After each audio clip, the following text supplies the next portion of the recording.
Berarti kita mulai sama kelompok 1 dulu ya untuk share screen-nya.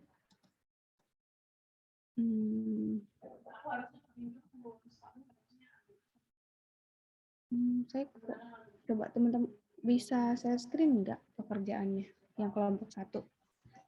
Silakan. Oh, baik, Bu. Izin share screen.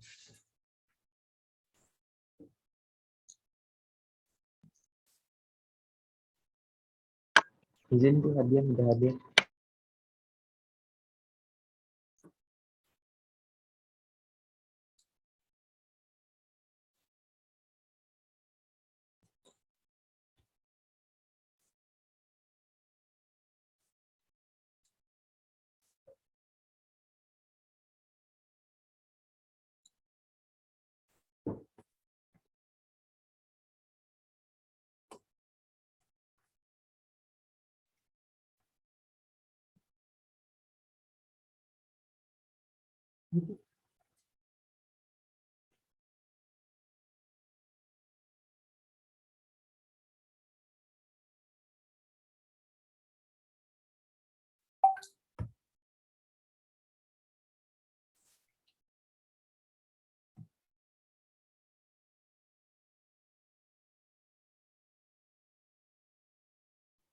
Baik, dari kelompok 1, mungkin yang nomor 1 ini, asersi atas saldo dan transaksi yang relevan terkait dengan investasi yang dilakukan oleh PT Itachi.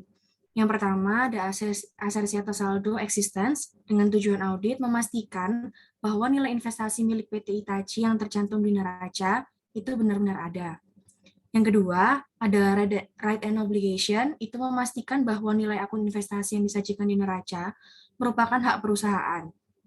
Yang ketiga, ada completeness, dengan tujuan audit untuk memastikan bahwa semua akun terkait investasi yang seharusnya dicatat, sudah dicatat. Kemudian yang keempat, ada valuation and allocation, dengan tujuan audit memastikan bahwa nilai akun investasi yang dicatat dalam laporan keuangan telah disajikan pada jumlah yang tepat. Next.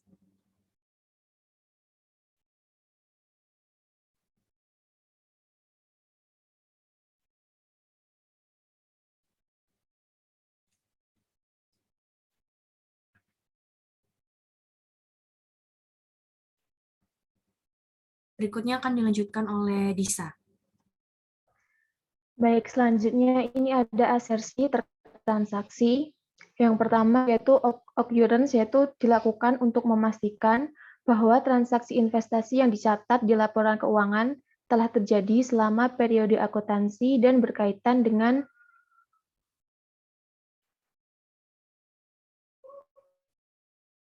entitas. Kemudian yang kedua ada asersi completeness, yaitu dilakukan untuk memastikan bahwa semua transaksi terkait investasi telah dicatat dalam laporan keuangan. Yang ketiga ada classification, yaitu dilakukan untuk memastikan bahwa semua transaksi terkait investasi telah dicatat pada akun yang tepat. Kemudian asersi yang keempat ada akurasi, yaitu dilakukan untuk memastikan bahwa transaksi terkait investasi telah dicatat pada jumlah yang tepat. Kemudian yang kelima ada asersi cut off, yaitu dilakukan untuk memastikan bahwa transaksi terkait investasi telah dicatat pada periode akuntansi yang tepat.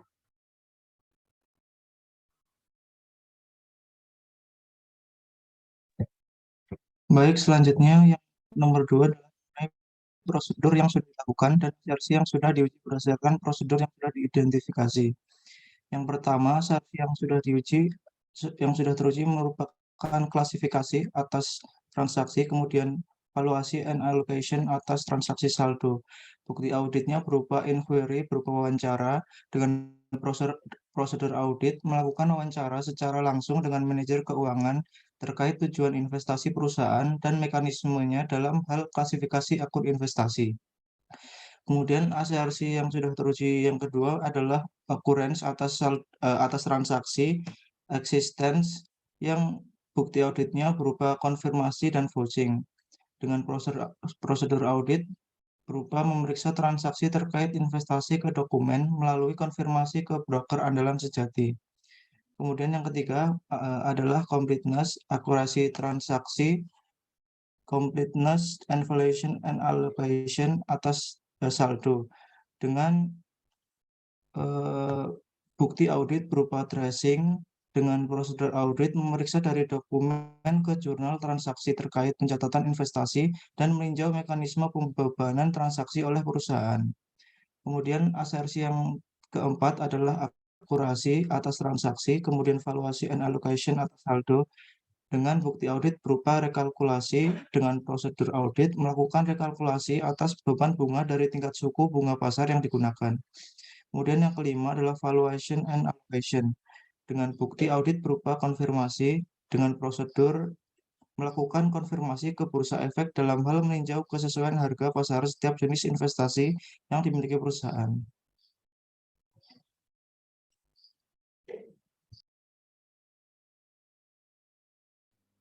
Selanjutnya untuk nomor 3, prosedur tambahan yang diperlukan beserta asersi yang diuji. Yaitu yang pertama yaitu klasifikasi pada transaksi dan valuasi and allocation untuk saldo. Bukti auditnya yaitu berupa inquiry atau wawancara, di mana prosedur auditnya yaitu melakukan wawancara dengan pihak manajemen terkait klasifikasi pencatatan akun yang tepat dan metode pengukurannya. Lalu yang kedua yaitu asersi right and obligation atau asersi pada saldo, di mana bukti auditnya yaitu dengan vouching, di mana prosedur auditnya yaitu memeriksa keabsahan dokumen terkait otorisasi atas dokumen oleh pihak berwenang. Lalu yang ketiga sama dengan right and obligation dengan bukti audit vouching, di mana prosedur auditnya yaitu meminta dan memeriksa notulen rapat dewan direksi terkait aktivitas investasi dan pengakuannya. Lalu yang keempat,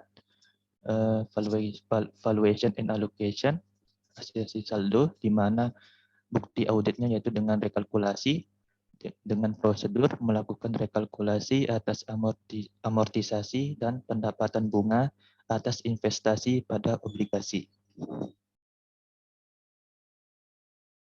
Baik, yang selanjutnya yaitu untuk yang asersi nomor 5 yaitu valuation and allocation yang merupakan asersi atas saldo. Adapun bukti auditnya yaitu prosedur analitis. Kemudian untuk prosedur auditnya yaitu melakukan prosedur analitis terkait pendapatan bunga dan imbal hasil investasi. Kemudian asersi yang keenam yaitu cut off dan akurasi yang merupakan asersi atas transaksi. Untuk bukti auditnya yaitu tracing dan recalculation. Prosedurnya yaitu memeriksa transaksi yang berdekatan dengan tanggal neraca dan melakukan perhitungan ulang atas transaksi tersebut atau recalculation. Kemudian yang ketujuh yaitu asersinya akurasi untuk asersi atas transaksi dan asersi valuation and allocation yang merupakan asersi atas saldo. Untuk bukti auditnya yaitu recalculation, kemudian prosedurnya yaitu melakukan perhitungan schedule amortisasi atas investasi pada obligasi. Baik Bu, mungkin untuk yang nomor 1-3 itu untuk yang nomor 4 perhitungannya ya Bang? Nanti itu untuk yang kelompok berikutnya. Ya, coba kita lihat dari yang pertama. Nah, jadi di sini teman-teman kalau diperhatikan ya, untuk asersi itu disesuaikan dengan apa yang lagi diuji gitu ya. Kalau di sini kebetulan kita diminta untuk membuat uji asersi terkait saldo dan transaksi.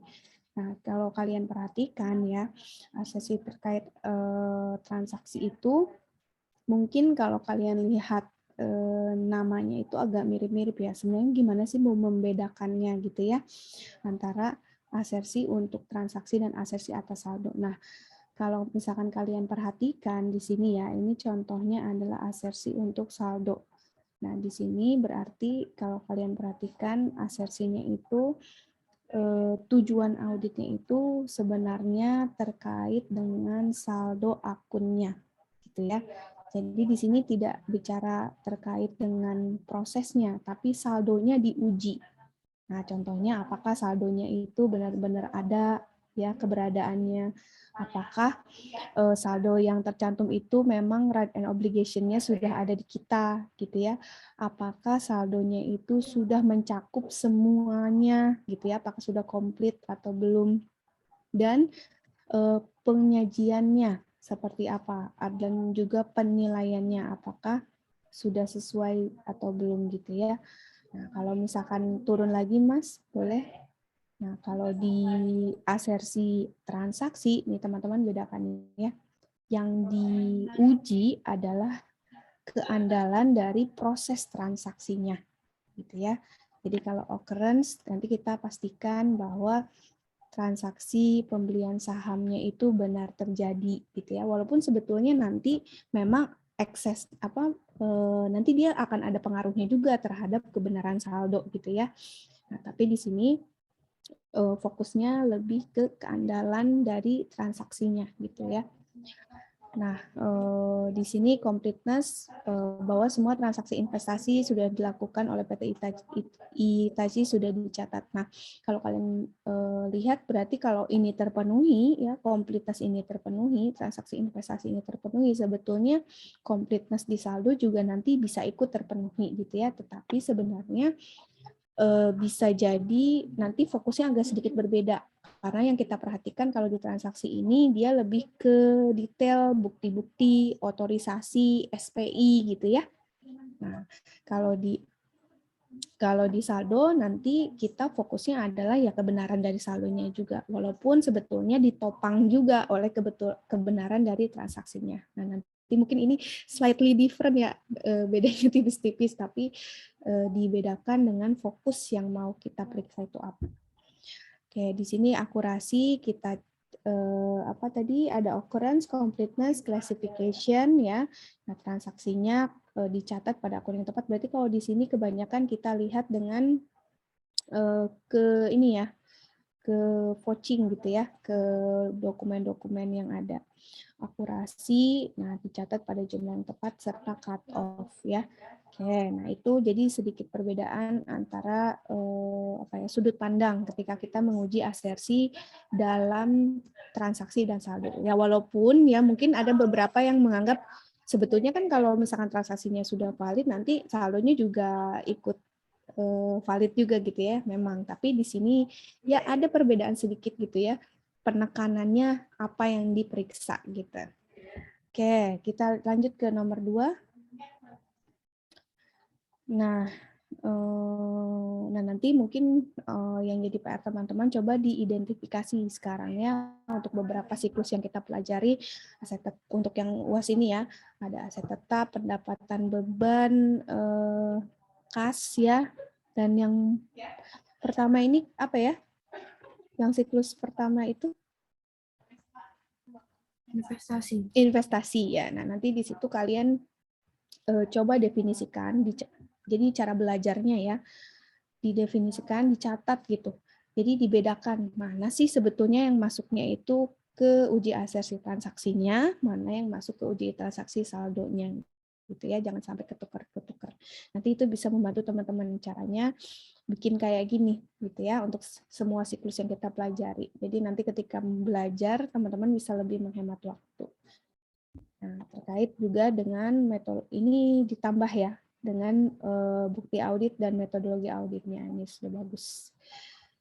Oke, prosedur yang sudah dilakukan dan asersi yang sudah diuji berdasarkan prosedur yang sudah diidentifikasi ya. Jadi tadi ada wawancara dengan manajemen ya. Nah, itu kalau di transaksinya dia masuknya ke classification betul ya. Nah, kalau saldo mungkin ada tambahan lagi ya, valuation and allocation betul, tambahannya adalah right and obligation. Jadi di situ juga kan kita bisa menanyakan terkait dengan wawancara dengan pada manajemen itu, kita juga bisa mengidentifikasi gitu ya untuk saldo investasi itu apakah right and obligation-nya itu sudah ada di manajemen, sudah ada di perusahaan atau belum. Oke, lalu memeriksa transaksi terkait investasi ke dokumen ya. Nah, ini konfirmasi ke broker. Nah, ya konfirmasi ke broker betul secara transaksi kita berarti mainnya di occurrence, completeness juga ya. Nah, akurasi juga sebetulnya. Jadi kita pengen lihat nih nilainya sudah benar atau tidak. Cut off juga. Jadi kadang-kala ketika kita konfirmasi bisa jadi di situ kita mengidentifikasi apakah si investasinya itu pencatatannya udah lewat cut off atau belum gitu, sehingga di brokernya mungkin dia diakui atau tidak. Nah, itu salah satunya. Lalu untuk terkait saldonya, sebentar, mana saldo? Di sini ada saldonya enggak? Ini yang existence ini, valuation and allocation. Ya. Nah, jadi konfirmasi ke broker, existence masuk, completeness juga masuk, ya, valuation and allocation, serta right on obligation nanti tambahkan ya. Jadi nanti kita juga kan kalau diakui oleh broker kan berarti right on obligation-nya terpenuhi tuh di situ ya. Oke, yang ketiga memeriksa dari dokumen ke jurnal transaksi terkait pencatatan investasi ya. Nah, ini berarti kita mengeceknya mekanisme dan meninjau mekanisme pembenaran transaksi oleh perusahaan. Nah, di sini sebenarnya kalau kalian perhatikan dia lebih ke uji transaksi ya. Jadi kalau asersinya di sini yang terkait mungkin lebih di transaksinya ya. Nah, di sini transaksinya itu betul, completeness, akurasi, dan cut off satu lagi. Ya, nah mungkin untuk yang saldonya di sini tidak terlalu tidak terlalu menjadi fokus karena kita mau melihat kelengkapan transaksinya. Walaupun sebetulnya nanti memang ada eksesnya akhirnya ke saldo, tapi kalau dilihat dari jenis pemeriksaannya ya, ini lebih ke transaksi saja. Jadi tadi 3 ya ditambahkan completeness, akurasi, dan cut off. Oke, yang ini kesesuaian harga pasar ya. Nah, kesesuaian harga pasar di sini berarti kita masuknya ke saldo tuh ya, valuation and allocation. Oke, selanjutnya untuk yang bagian 3. Nah, ini prosedur tambahannya. Mungkin saya tambahkan ya, ini ada beberapa ditambahkan oleh teman-teman. Nah, mungkin ada yang saya tambahin aja. Terkait nanti coba teman-teman ketika ada prosedur tambahan itu dipisahkan ya berdasarkan asersinya, apakah itu asersi transaksi atau asersi saldo gitu ya. Nah, kalau ini kan dia dijadiin satu ya, walaupun dikasih keterangan ada yang khusus saldo saja, ada yang khusus transaksi dan saldo gitu ya berbarengan. Nah, ini udah cukup ada keterangannya. Nah, mungkin yang harus diperhatikan ketika saldo itu tambahannya ya, kita harus mengetahui kalau terkait investasi ya, kemungkinannya ada nggak investasi yang dijadikan jaminan. Nah, itu nanti masukkan tuh ya. Jadi kita lakukan wawancara, kira-kira ini terkait dengan right and obligation berarti ya, apakah ada investasi yang dijadikan jaminan. Nah, itu nanti statusnya bagaimana.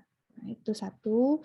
Mungkin, nah yang kedua terkait dengan perhitungan investasi obligasi, kita kan harus memastikan nih apakah dia pencatatannya itu sesuai dengan intensi pengelolaannya gitu ya, apakah dia hold for collection atau untuk trading. Nah, nanti jadi disesuaikan. Jadi kita hitung tuh ya, kalau misalkan untuk obligasi yang digolongkan sebagai held for collection, kita hitung ulang atas amortisasinya gitu ya. Apakah sudah benar atau tidak. Itu valuation and allocation masuknya di saldo ya. Oke, tadi ada konfirmasi ke kustodian central effect nggak? Untuk prosedur tambahannya.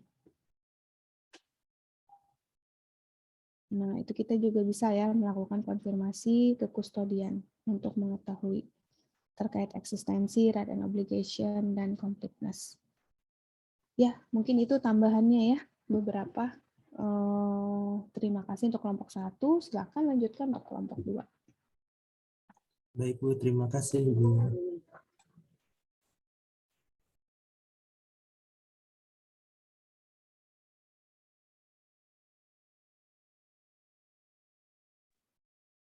Izin share screen ya, Bu.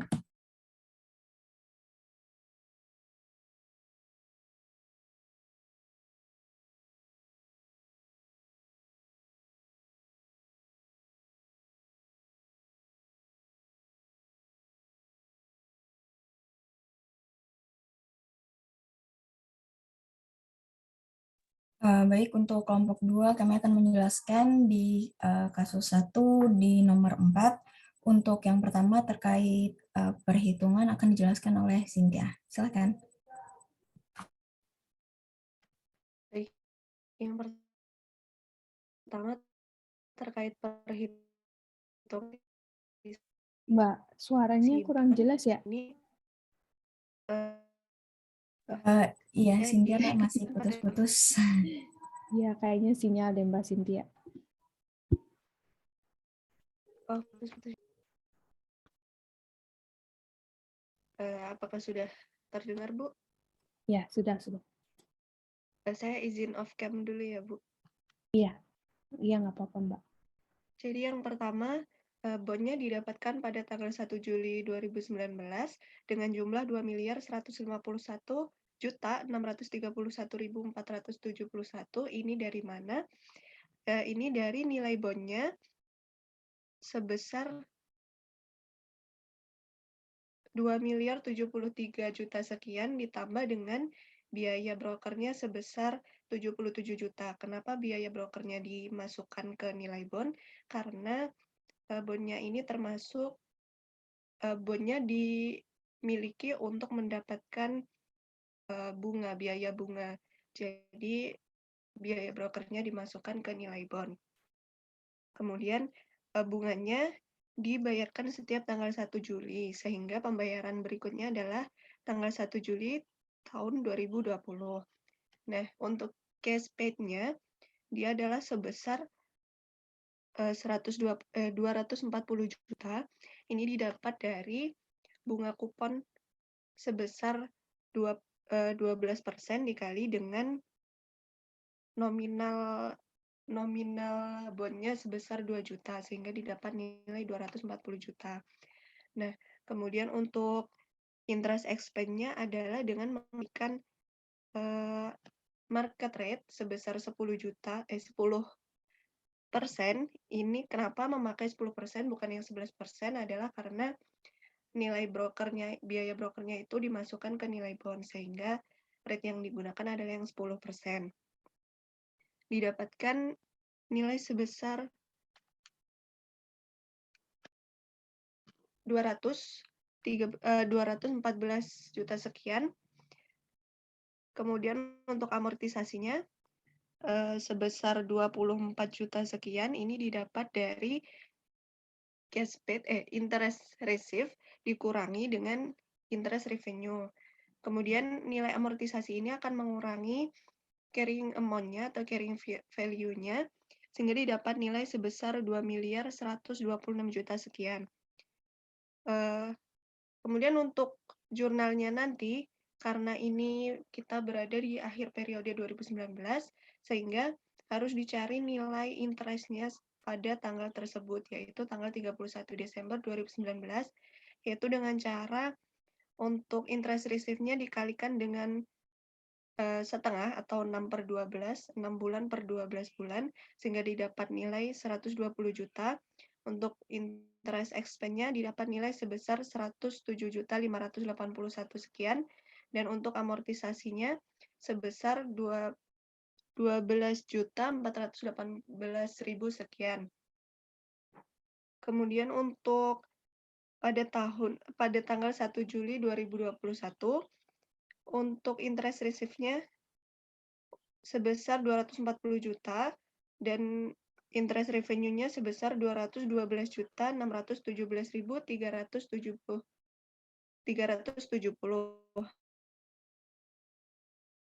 Perhitungannya masih sama dengan yang atas-atasnya tadi, berbedanya karena 37.382.630, dan untuk carrying amount pada tanggal 1 Juli 2021 adalah 2.098 juta sekian.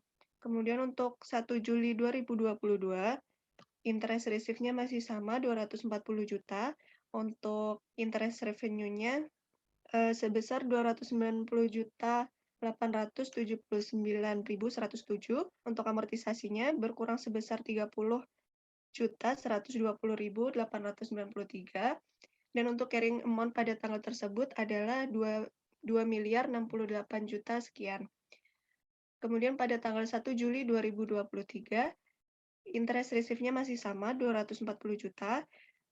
Interest revenue-nya sebesar 206.867.000. Untuk amortisasinya sebesar 33.132.000. Dan untuk carrying amount-nya sebesar 2.035 juta sekian. Nah, untuk tanggal terakhir atau pembayaran pendapatan bunga terakhir pada tanggal 1 Juli 2024, interest receive-nya sebesar 240 juta, untuk interest revenue sebesar 203.553, untuk amortisasi sebesar 36.446, dan untuk carrying amount-nya sebesar 1.999 sekian. Kelompok kami membulatkan ini menjadi 2 miliar, sehingga kembali ke nominal awal bond tadi. Sekian untuk perhitungan amortisasi, selanjutnya akan dijelaskan oleh teman saya. Terima kasih. Oke, terima kasih Saudara Cynthia. Untuk jurnal yang pertama ini izin untuk menjelaskan. Dan jurnal pertama ini terkait jurnal koreksi atas cost of investment yang salah catat. Nah, pada jurnal klien dicatat yang pertama debt investment beban administrasi pada cash. Yang debt investment itu sebesar 2.073.917.940 rupiah. Sedangkan pada beban administrasi sebesar 77.713.530 rupiah. Kemudian pada cash itu dari penjumlahan tersebut sebesar 2.631.470 rupiah. Nah, berdasarkan penjelasan dari Cynthia tadi, maka jurnal yang seharusnya dicatat oleh klien yakni debt investment pada cash sebesar 2.151.631.471 rupiah. Nah, kemudian agar sesuai dengan jurnal seharusnya, maka diusulkan jurnal koreksi yakni debt investment pada beban administrasi sebesar 77.713.531 rupiah. Mungkin itu untuk jurnal selanjutnya akan dijelaskan Saudara Jody. Terima kasih. Baik, terima kasih. Untuk selanjutnya itu untuk mencatat pengakuan bunga di akhir tahun 2019. Sebagaimana yang udah dijelasin sama Cynthia tadi juga, jadi bondnya ini, debt investment-nya ini diperoleh dari tanggal 1 Juli 2019, lalu di akhir tahun 2019 sehingga perlu mengakui adanya bunga, piutang bunga. Untuk jurnal tercatatnya ini kita nyimpulin bahwa perusahaan belum mencatat pengakuan adanya piutang bunga ini karena dari informasi di soal per tanggal 31 Desember 2019-nya perusahaan masih mencatat investasi di obligasinya sebesar 2,73 miliar tadi. Itu sesuai dengan nilai perolehan debt investment menurut klien gitu. Jadi belum mencatat adanya piutang bunga di sini. Nah, untuk jurnal seharusnya untuk interest receivable-nya itu 120 juta itu dari bunga seharusnya setiap tahunnya itu 240 juta karena dari Juli sampai Desember itu jadi 6 bulan sehingga setengahnya itu jadinya dapatnya 120 juta. Lalu untuk amortisasi debt investment-nya sebesar 12.418.426. Perhitungannya sama, ngambil angka dari yang di tabel amortisasi tadi dikalikan dengan 6/12. Sementara interest revenue-nya sebesar 107.581.574. karena perusahaan belum ada pencatatan, jadi jurnal koreksinya sama seperti jurnal yang seharusnya. Interest receivable 120 juta, pada debt investment 12.418.426, dan interest revenue sebesar 107.581.574. Mungkin itu yang dapat disampaikan. Untuk selanjutnya dilanjutkan oleh Saudara Aklis.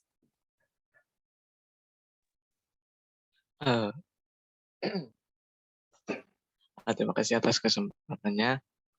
Mohon izin untuk menyampaikan terkait yang jurnal koreksi yang nomor 3. Nah, di situ jurnal kondisinya itu berdasarkan di soal. Kan kalau di soal itu ada investasi di PT saham di saham PT Sasuno sebesar 270 juta. Dan ini investasinya untuk mendapatkan capital gain. Jadi investasinya ini kurang dari 20%, jadi menggunakan cost method. Jadi harusnya nggak masuk ke ekuitas, harusnya masuk ke dalam aset lancar. Jadi jurnal seharusnya itu equity investment pada cash di yang jurnal seharusnya sebesar 270 juta, dan sehingga menghasilkan jurnal koreksi equity investment pada investment in PT Sasuno atau investasi di PT Sasuno sebesar 270 juta. Nah, untuk berikutnya akan disampaikan Saudara Giovanni. Terima kasih.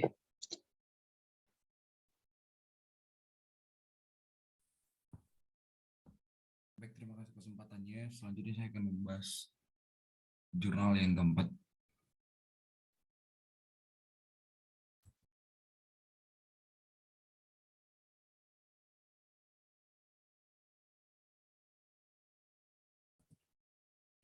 Jurnal kondisi saat ini yaitu beban administrasi, Pak.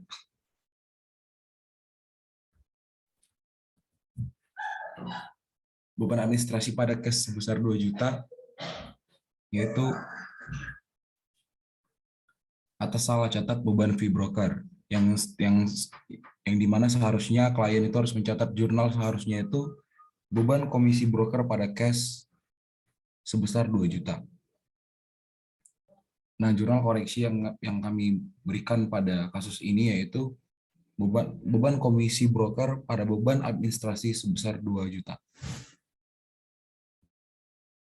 Selanjutnya akan dijelaskan oleh kelompok saya. Baik, untuk selanjutnya koreksi jurnal koreksi yang terakhir, karena di sini di soal KP auditor ini melakukan pengecekan ke situs Bursa Efek dan memperoleh bahwa per 31 Desember 2019 harga untuk masing-masing surat berharga itu sekian. Ini dari Bursa Efek. Nah, karena di sini kita tidak mengetahui bahwa apakah PT Hitachi ini sudah mencatat adanya perubahan fair value, jadi kami menganggap bahwa PT Hitachi belum mencatat adanya perubahan fair value. Jadi di sini kami menyarankan adanya jurnal tambahan, jurnal koreksi, yaitu fair value adjustment pada unrealized holding gain itu sebesar yang awalnya dicatat 270 juta pada akhir tahun. Fair value-nya 279 juta, jadi ada selisih kenaikan 9 juta. Jadi ada tambahan gain, jadi kita naruhnya di kredit sebesar 9 juta. Mungkin untuk jurnal koreksi dan perhitungan amortisasi dari kelompok 2, sekian. Saya kembalikan kepada Bu Shani. Terima kasih.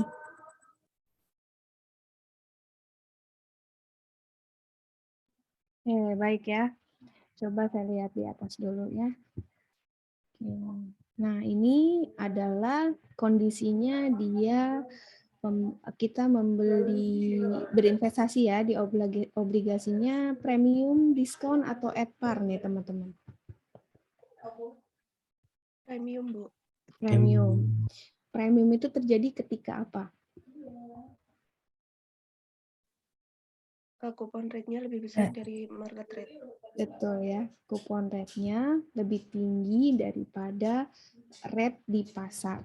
Sehingga nanti akibatnya adalah ketika kita gini ya, ketika kita bisa menawarkan rate yang lebih besar daripada rate di pasar, ya implikasinya adalah nanti berarti nilai dari harga dari bondnya itu menjadi lebih tinggi. Nah, makanya dia jadi premium gitu ya. Nah, kalau diskon keadaannya seperti apa? Kebalikannya, Bu. Mana yang lebih tinggi? Market rate. Market rate ya. Jadi kupon rate-nya dia lebih kecil. Jadi misalkan di pasaran katakanlah suku bunga itu ada di 12% gitu ya, kita jual surat utang itu misalkan kupon atau pengembaliannya cuma 10%. Nah, oleh karena itu biasanya dia akan berrefleksi dari harganya. Nanti orang pasti nggak akan mau pakai nilai nominal belinya atau at par ya. Nanti pasti nilainya itu akan terkoreksi itu. Jadi bentuknya diskon. Nah, sebenarnya diskon atau premium ini merupakan mekanisme pasar yang normal saja gitu ya. Nah, kapan premium adalah ketika ternyata pasar itu menilai bahwa seharusnya surat utang yang kita, kalau di sini kita yang investasi berarti ya, berarti pasar itu kalau premium itu berarti menilai surat utang itu seharusnya harganya lebih tinggi karena ternyata dia tingkat pengembaliannya lebih tinggi daripada pengembalian pasar pada saat itu.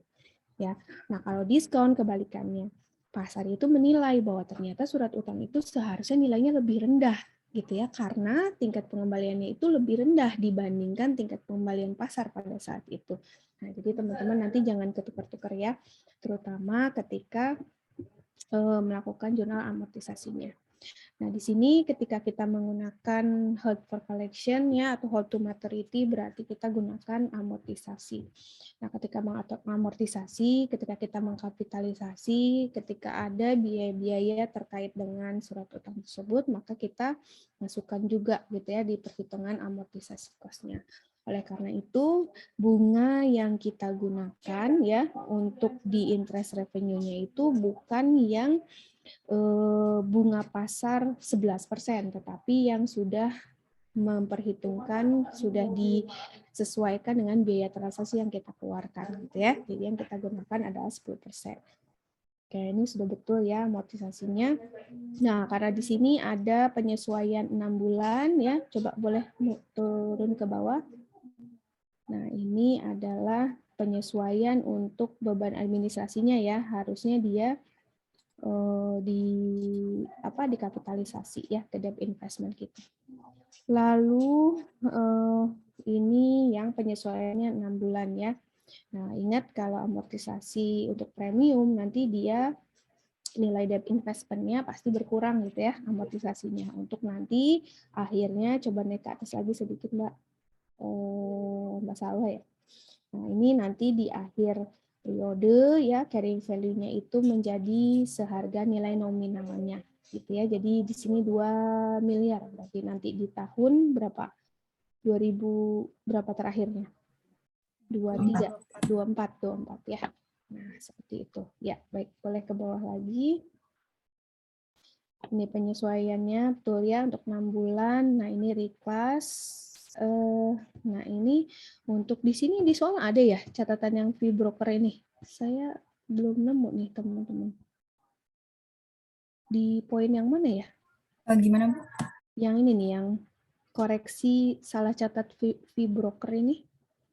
Itu bagian tabel, Bu. Di tabel di mana? Di soal keterangannya semua beban dibebankan ke beban administrasi. Oke, berarti kita pakai asumsi si beban fee broker ini juga termasuk ya? Oke, jadi disesuaikan ya beban komisi broker pada cash. Oke, jurnal koreksi atas penyesuaian harga pasar. Nah, ini ya di akhir karena di sini investasi saham PT Sasuno 270 juta, dia di akhir tahunnya menjadi 279, jadi kita sesuaikan nilainya, value adjustment. Ya. Ada yang mau bertanya? Silahkan.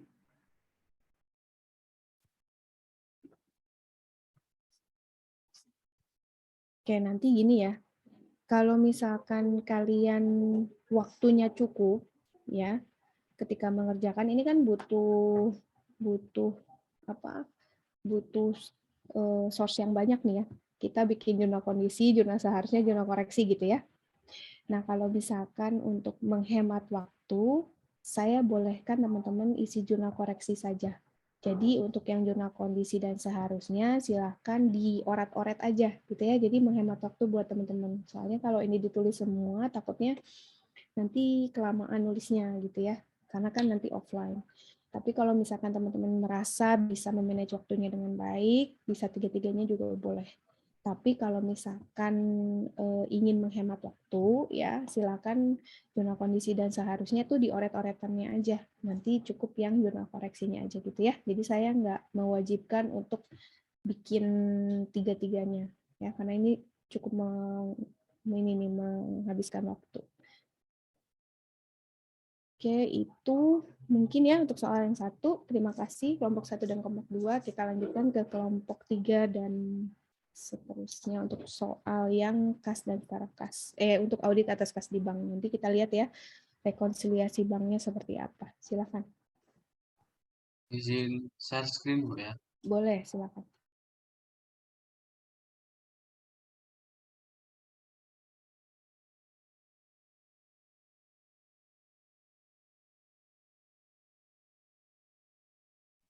Baik, untuk selanjutnya adalah kelompok 3 akan menjelaskan audit atas kas di bank yang terdiri dari 3 pertanyaan. Kemudian pertanyaan pertama akan dijelaskan oleh Saudara Bintang. Silahkan. Di sini saya akan menjelaskan asersi saldo akun dan prosedur auditnya. Yang pertama itu ada existence.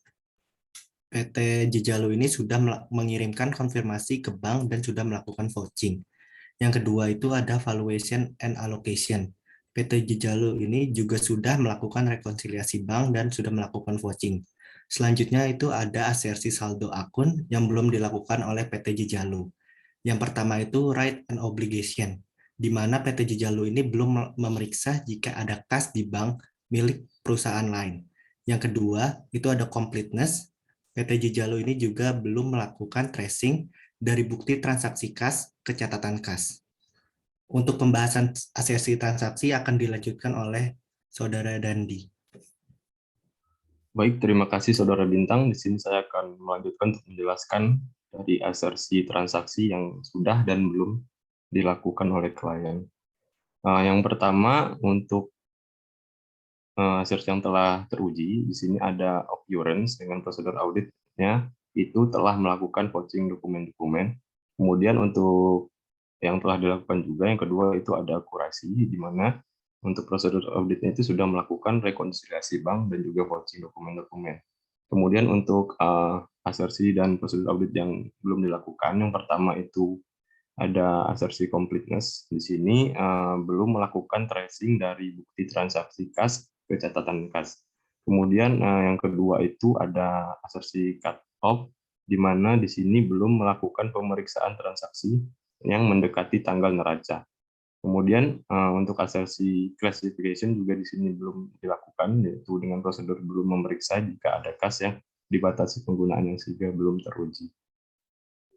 Untuk penjelasan selanjutnya akan dijelaskan oleh Saudara Horas. Terima kasih dari Mas Dandi. Selanjutnya saya akan menjelaskan tentang rekonsiliasi bank yang bagian banknya. Yang pertama kita tahu dari soal itu di bagian nomor 1 bahwa kita mendapatkan nilai unadjusted balance from banknya itu sebesar 18.642.280. Lalu ada 2 akun sebagai penambah untuk balance dari banknya, yaitu deposit in transit yang bisa nanti kita lihat di soal itu pada nomor 3 sebesar 2.612.450. Dan yang kedua itu untuk sebagai penambah itu ialah bank error yang bisa kita lihat pada penjelasan nomor 9 pada soal, yaitu sebesar 350.000. Nah, untuk bagian pengurangnya itu sendiri ada 4, yaitu outstanding check. Itu bisa kita lihat pada soal bagian 6. Yang pertama itu outstanding check yang bernomor 234, nilainya itu 320.180. Yang kedua ada outstanding check nomor 345, nilainya itu 617.240. Yang ketiga ada outstanding check nomor 456 dengan nilai sebesar 473.000, dan yang terakhir itu ialah outstanding check bernomor 567 dengan nilai sebesar 964.570. Nah, setelah kita jumlahkan nanti akan mendapatkan adjusted balance from bank-nya itu sebesar 19.209.740. Nah, untuk penjelasan daripada books-nya akan dijelaskan oleh Mas Fala. Disilahkan. Baik, terima kasih Mas Horas. Selanjutnya rekonsiliasi bank per nilai bukunya. Jadi yang pertama unadjusted balance from books itu bernilai 16.469.140 rupiah sesuai dengan deskripsi soal ini. Kemudian untuk penambahnya ada note receivable senilai 3 juta dan interest earned senilai 100.000. Ini dikarenakan di sini ada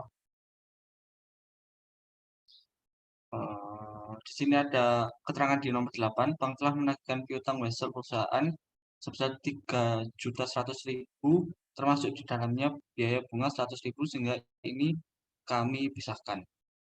Kemudian pengurangnya ada biaya administrasi senilai 11.400 dan cek kosong senilai 319.000. Kemudian ada salah catat atau company error sebanyak 9.000 rupiah, sehingga adjusted balance from the book-nya adalah 19.229.740 rupiah sesuai dengan adjusted balance from bank. Terima kasih. Selanjutnya dijelaskan oleh Yupin. Baik, kemudian saya akan menjelaskan mengenai jurnal koreksi. Jurnal koreksi yang disusun oleh perusahaan yaitu adalah penyesuaian atas rekonsiliasi bank dari perusahaan. Yang pertama itu untuk notes receivable dan interest revenue-nya itu kami jadikan satu jurnal, itu untuk wesel tagihnya sebesar 3 juta, kemudian interest revenue sebesar 100.000, maka akan debitnya itu cash in bank itu sebesar 3.100.000. Kemudian untuk pengurangannya, yang pertama itu ada beban administrasi atau administration expense sebesar 11.400. Kemudian untuk net sufficient fund-nya itu di debit di akun piutang usaha atau akun receivable itu sebesar 319.000.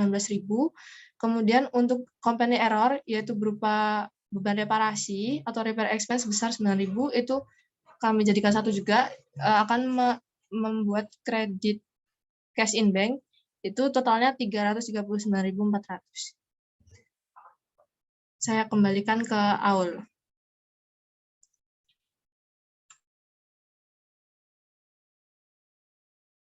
Ya, berikut penjelasan dari kelompok kami. Untuk selanjutnya mungkin akan dijelaskan oleh Bu Shani.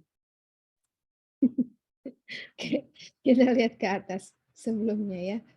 Nah, ini intinya si yang belum dilakukan itu adalah dia belum melaksanakan rekonsiliasi ya. Jadi terkait valuasi, akurasi, dan kelengkapan. Ini saya mau nanya nih, right and obligation belum memeriksa jika ada kas di bank milik perusahaan lain. Maksudnya gimana tuh? Salah kirim atau gimana?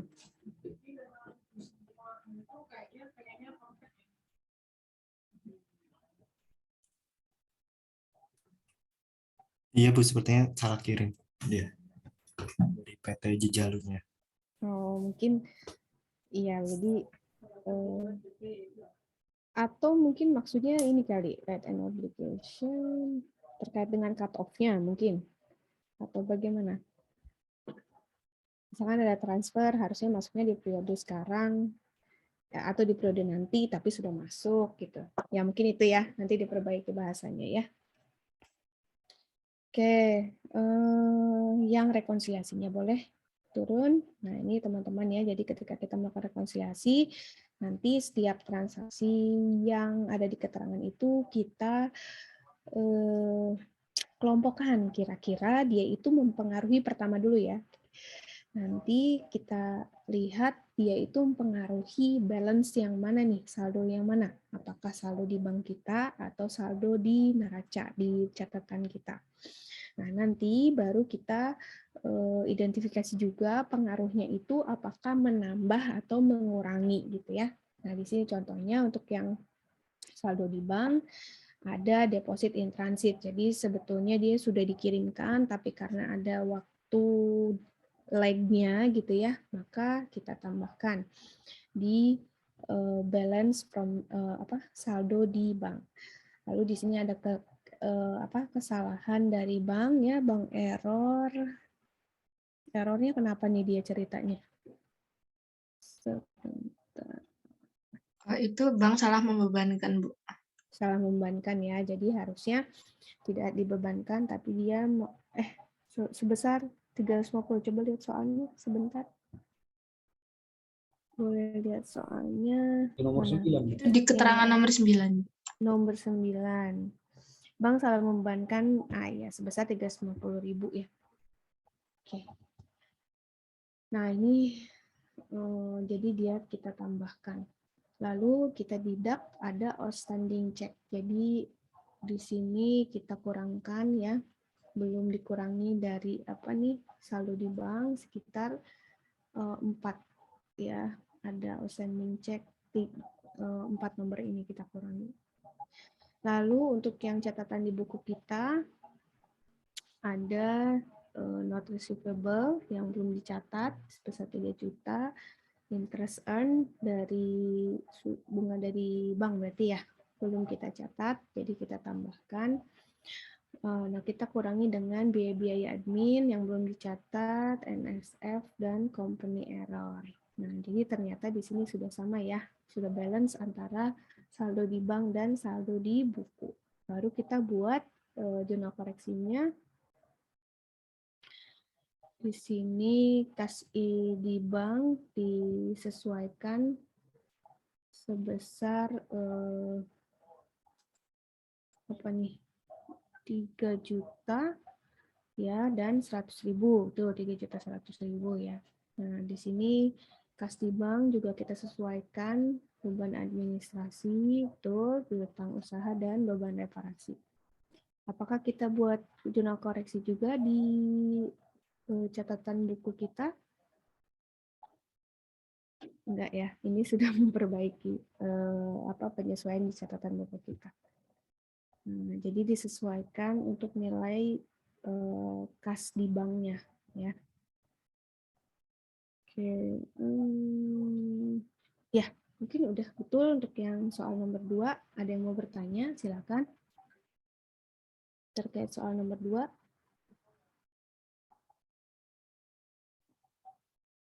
Cukup. Nah, sekarang saya minta untuk kelompok selanjutnya di kasus nomor 3.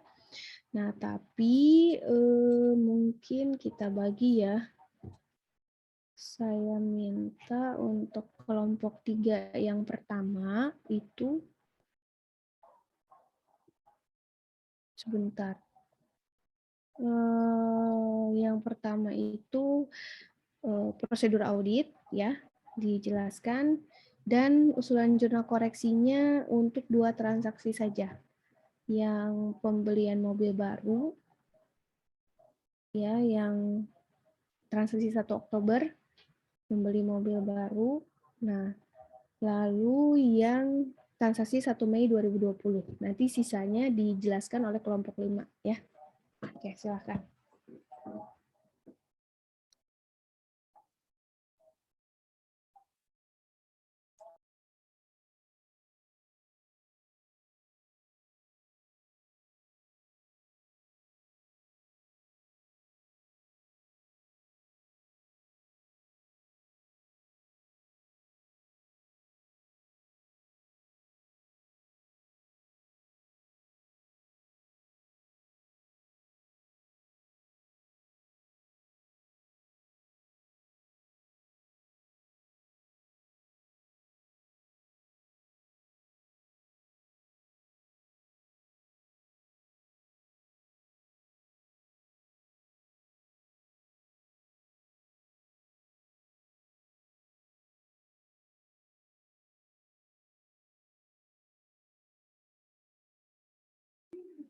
Ayo, silakan.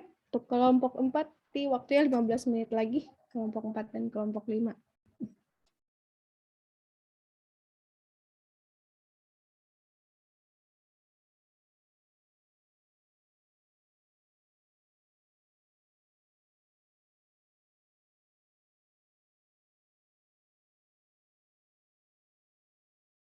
Baiklah Ibu dan teman-teman, yang pertama, kelompok 4 akan membahas terkait prosedur audit yang belum dilakukan.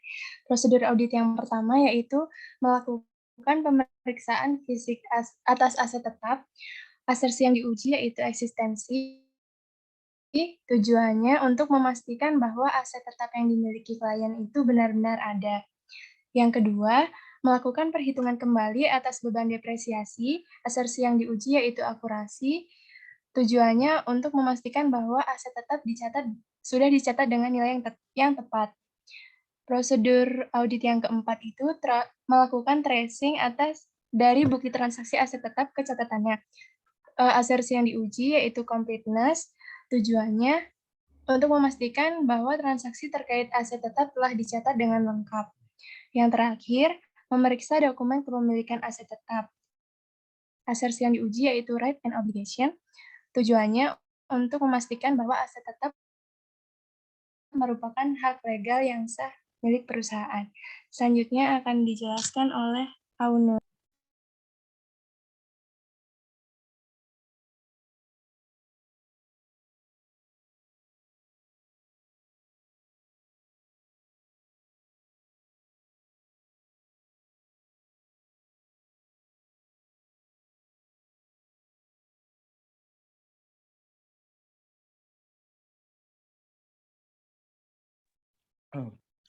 Sebelumnya mohon izin Bu, saya off cam karena gangguan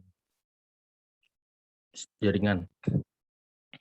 Nah selanjutnya untuk jurnal koreksi yang pertama itu dari transaksi nomor 4, yaitu kendaraan per 1 Januari 2020 ada yang kecelakaan lalu dijual. Jurnal awalnya akumulasi penyusutannya masih salah karena belum menambahkan yang penyusutan dari tanggal 1 Januari sampai 1 Juli yang di tahun 2020 tersebut. Jadi seharusnya jurnal koreksinya ditambah 15.000 sehingga jurnal koreksinya akumulasi penyusutan pada kerugian penjualan aset sebesar 15.000. Selanjutnya akan dijelaskan oleh Mahayu.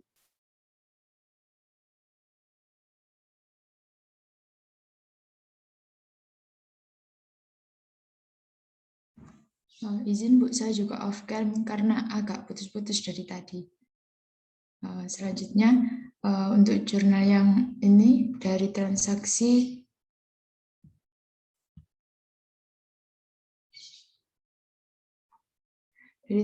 nomor 6, di mana pada 1 Mei 2020 PT ABC melakukan perbaikan atas pagar pembatas tanahnya dengan tanah pihak lain yang rusak karena terkena angin dengan total biayanya sebesar 120.000, di mana batas minimal kapitalisasi di PT ABC-nya yaitu 50.000. Di soal jurnal awal yang dilakukan oleh klien yaitu bangunan terhadap bank sebesar 120.000 dan ini sudah benar. Maksud saya salah pengklasifikasian harusnya bukan di bangunan tetapi di beban perbaikan aset, sehingga kami mengkoreksi dengan membebankan perbaikan aset dengan mengkreditkan akun bangunan sebesar 120.000. Selanjutnya akan dijelaskan oleh Nanda. Baik, mohon izin untuk menjelaskan terkait jurnal koreksi atas beban penyusutan. Nah, yang pertama itu beban penyusutan penghitungan auditor. Nah, untuk bangunan itu dia sebesar 16.000 dari 12.120.000 dikurang dengan beban perbaikan aset atas jurnal koreksi sebelumnya. Nah, untuk 9 kendaraan operasional itu sejumlah 270.000 didapat dari 150.000 dikali 9 itu 9 unit dibagi dengan masa aset sebesar 5 tahun. Nah, jadi sejumlah 270.000. Nah, karena terdapat satu kendaraan operasional yang sudah dijual, jadi untuk satu kendaraan operasional yang sudah dijual itu kita buat untuk penghitungan auditor itu jumlah dengan 150.000 dibagi 5 dikali 1/2 karena selama 6 periode cuman dari setahun itu diakui. Nah, berikutnya untuk kendaraan leasing itu didapat 10.585 didapat dari rate of use atas leasing dibagi 5 dikali 3/12. Nah, maka sedangkan beban penyusutan menurut catatan dari klien, bangunan itu sebesar 64.000. Kendaraan operasional total 10 unit sebesar 90.000, kendaraan leasing sebesar 1.400.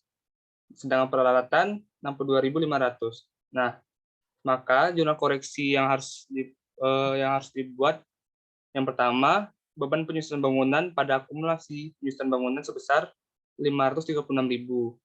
Berikutnya, beban penyusutan kendaraan pada akumulasi penyusutan kendaraan sebesar 195.000. Berikutnya, beban penyusutan peralatan pada akumulasi penyusutan peralatan sebesar 62.500. Nah, yang berikutnya, akumulasi penyesuaian kendaraan sebesar 11.400 pada aset tetap sewa pembiayaan sebesar 10.585 dan beban penyusutan kendaraan sebesar 855. Sekian, terima kasih. Saya kembalikan kepada Mahayu.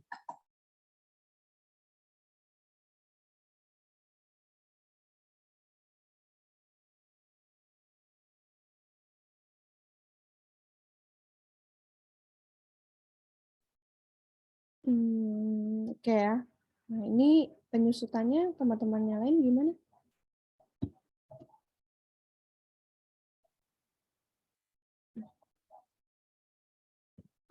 Sama sih, Bu. Kalau dari kelompok 5. Coba lihat ke atas ya, Mbak Mahayu. Nah, di sini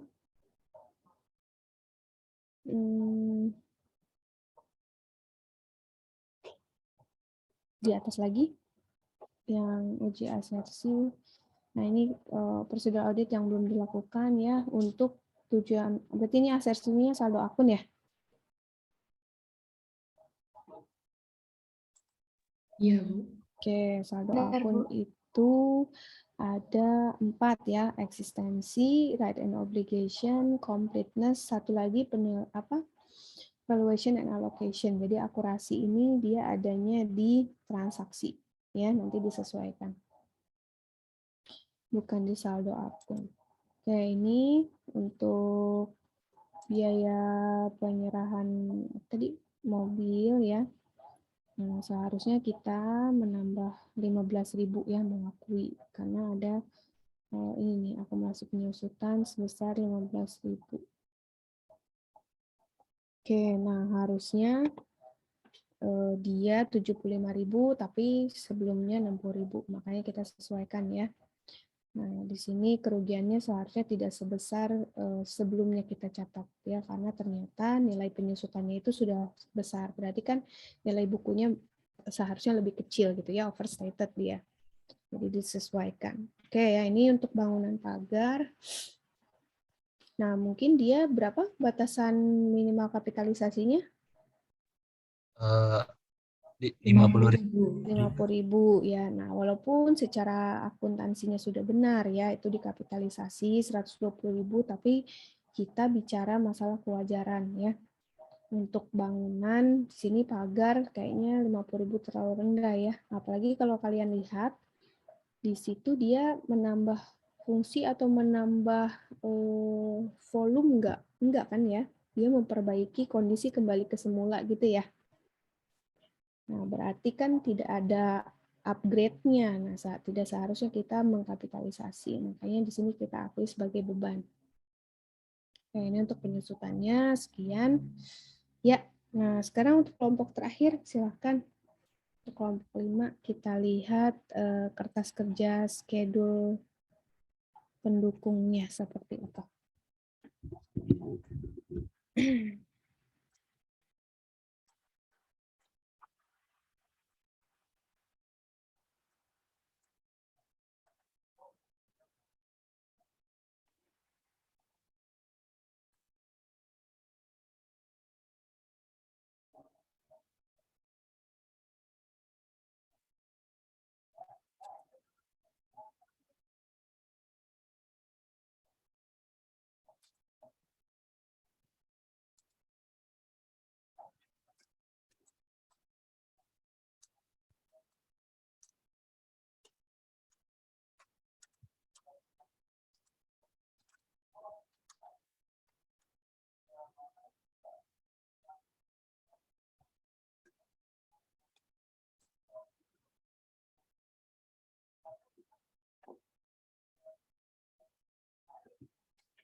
Ya, silakan. Oh iya, maaf Bu, malah belum di-unmute. Untuk yang kertas kerja kelompok 5 buat ini. Yang pertama ada harga perolehan kita bahas. Harga perolehan yang saldo akhir tahun per klien kita pindahkan. Terus ada jurnal koreksi, yaitu terkait kendaraan tadi. Ada aset sewa pembiayaan atau right of use asset. Kalau klien itu menambahkan ke kendaraan, kalau kami ini menambahkan akun tersendiri, yaitu aset tetap sewa pembiayaan.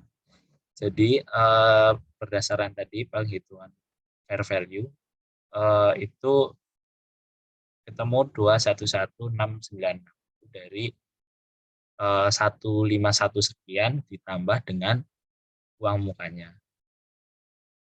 Nah, terus ada bangunan juga. Bangunan tadi si klien itu mendebitkan biaya perbaikan di kapitalisasi. Tapi kan itu dari rusak diperbaiki, jadi masuknya ke beban. Jadi kita kurangkan. Nah, selanjutnya terkait akumulasi depresiasi. Kita dapat dari ya saldo akhir tahun klien, kita masukkan, terus ada koreksi tadi terkait bangunan 536, yaitu dari 600, kan seharusnya 600 nih bangunan 12 juta, ininya 20 tahun, jadi setahunnya itu didepresiasi 600, tapi klien mencatat 64, jadi ada masih ini ya, masih kurang. Nah, kan di kredit 536.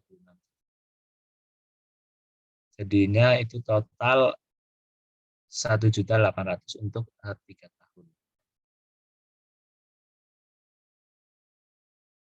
Nah, terus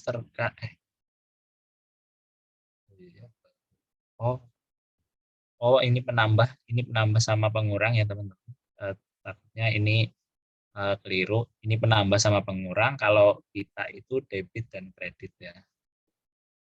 536. Terus terkait kendaraan tadi ada yang dikeluarkan sama 196 terkait. Ini terkait totalnya. Terkait totalnya kan ada tadi yang rusak, terus itu dikeluarkan.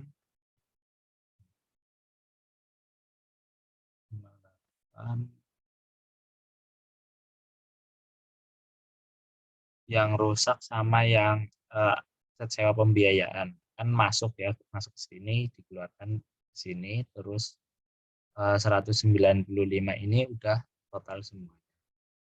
Terus terkait peralatan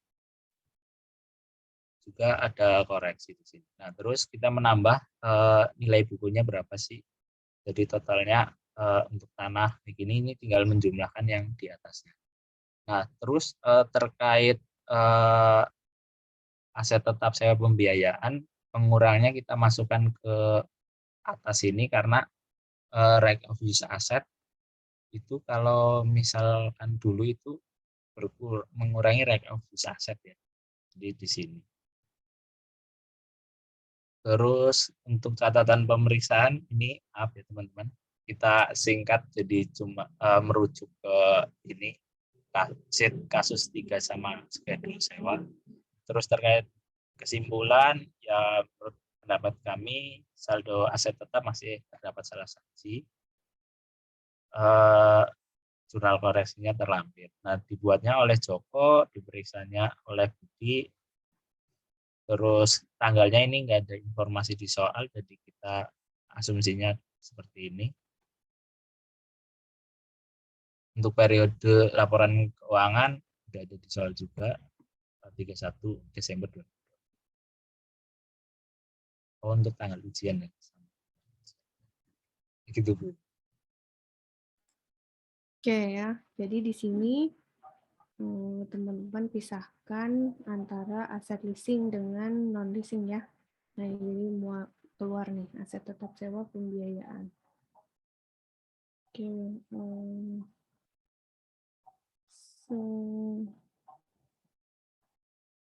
ya ini untuk akumulasi depresiasinya.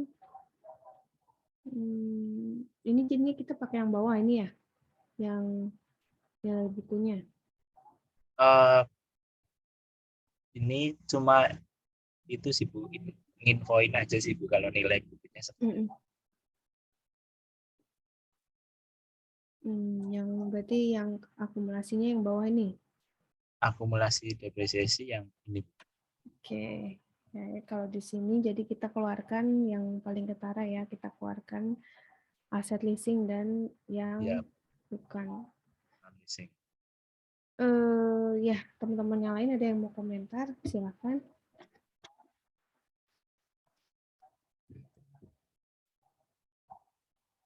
Nah, ini ya contoh untuk studi kasus.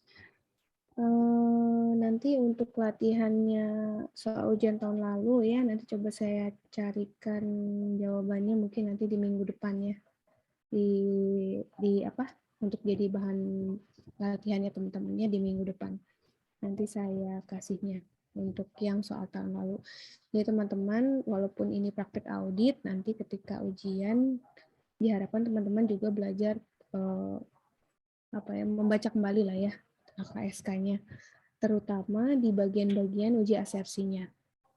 Jadi udah harus hafal lah ya di luar kepala untuk suatu siklus itu uji asersinya apa, metodologi auditnya apa, nanti bukti yang diperlukannya juga apa. Terkait dengan tadi penulisan jawaban, saya perbolehkan ya bila di soal tidak disuruh, kecuali kalau di soalnya itu memerintahkan teman-teman untuk menuliskan jurnal yang dicatat, jurnal yang seharusnya dan jurnal koreksinya baru dibuat lengkap tuh ya semuanya. Tapi kalau misalkan tidak, untuk mempersingkat penulisan jawaban boleh hanya yang jurnal koreksinya saja gitu ya.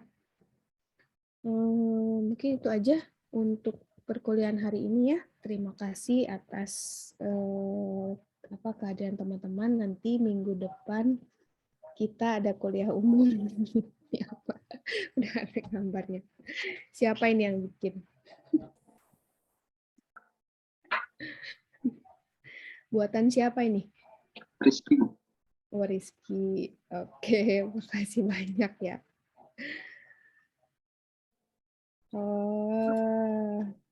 Ya mungkin itu aja ya dari saya. Pesannya ke teman-teman, nanti untuk UAS-nya, time manajemennya diperhatikan lebih baik ya. Jadi harapan saya semuanya diisi untuk soal-soal yang diujikan. Ya, itu aja dari saya.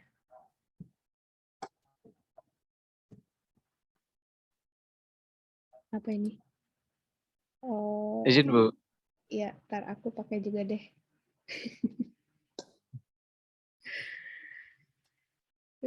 Coba ya kita cari. Bentar.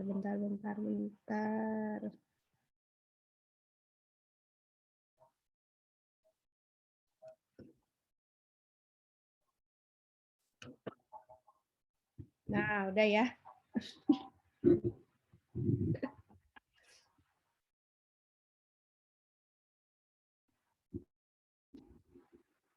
Udah mulai belajar teman-teman minggu ini? Cicil-cicil sih Bu. Ya, cicil-cicil ya. Oke, teman-teman pokoknya siap-siap semisal harus close book ya. Jadi bersiap untuk yang terburuk. Bu Shani mohon izin.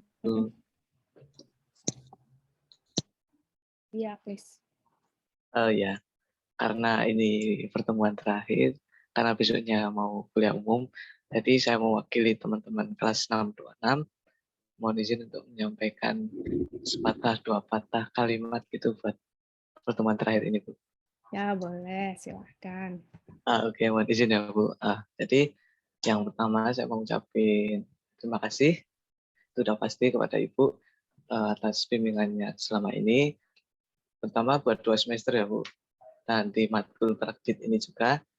Terus atas segala bimbingan di Ibu selama ini, kami mengucapkan terima kasih atas segala nasihatnya dari Ibu, atas segala hal yang Ibu berikan kepada kami selama ini, kami mengucapkan terima kasih. Terus tak lupa juga saya mewakili teman-teman juga mengucapkan minta maaf, Bu, kalau selama 14 pertemuan kita ada salah kata yang mungkin disengaja atau tidak disengaja, atau bahkan menyakiti perasaan Ibu atau gimana, atau kesalahan-kesalahan kami yang mungkin berdampak ke teman-teman yang lain atau ke Ibu sendiri. Pokoknya segala hal yang mungkin dirasa kurang dari Ibu, kami mengucapkan terima kasih, minta maaf atas sebesar-besarnya. Terus kami juga berharap, Bu, semoga Ibu tetap sehat selalu, semoga Ibu selalu dalam kondisi yang baik-baik saja ke depannya, Ibu dan keluarga selalu diberikan kesehatan saja. Terus lalu juga kami minta doanya juga, Bu, dan ini kami tinggal ujian sebentar lagi dan juga nanti mau wisuda juga, mohon doanya Ibu semoga kami selalu diberikan kelancaran dan kemudahan untuk menghadapi ke depannya. Terus ada kata-kata ini, Bu, buat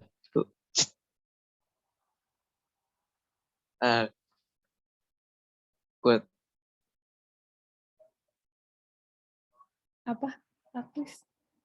Suaranya nggak kedengar, Agnes. bentar, Bu, ini sekarang kedengar nggak, Bu? Iya, kedengar. Nah, mungkin ada kata-kata ini, Bu. Tidak ada yang namanya pertemuan tanpa adanya perpisahan, tapi akan selalu ada momen yang untuk dikenangkan. Asik. Maka dari itu kita foto-foto dulu, Bu, biar ada momen yang bisa dikenang gitu. Oke, Mungkin itu, Bu. Terima kasih, Bu. Wassalamualaikum warahmatullahi wabarakatuh. Waalaikumsalam warahmatullahi wabarakatuh. Terima kasih ya untuk kelas 625. Nggak kerasa nih kita bersama-sama 1 semester ya berarti ya? 2 semester ya? 2 semester. 2 semester ya. Dulu di analisis laporan keuangan, sekarang di praktik audit. Mudah-mudahan apa yang kita pelajari itu ada ya, menjadi nilai tambah buat teman-teman juga. Saya juga mohon maaf kalau selama interaksi pengajaran mungkin ada yang baik sengaja maupun tidak sengaja itu menyinggung teman-teman, dan juga mungkin masih banyak kekurangan ya karena kita sedang di suatu metode baru gitu ya, walaupun nggak terlalu baru juga ya, udah 2 tahun kita online, sehingga bisa jadi ada saja gitu ya kekurangannya dalam penyampaian materi selama ini. Doa saya yang terbaik ya, UAS-nya nanti lancar semua, teman-teman juga sehat semua, nanti semuanya lulus bersama-sama ya. Amin. Kita aja dari saya, Mas Aklis dan teman-teman. Foto dulu, Bu. Ya, Iya, Bu. boleh. Izin minta akses kelas dong, Bu. Oh. Biar bisa ngefoto lewat Zoom. Oh, bisa ya? Iya, Bu. Aku kemarin lihat ini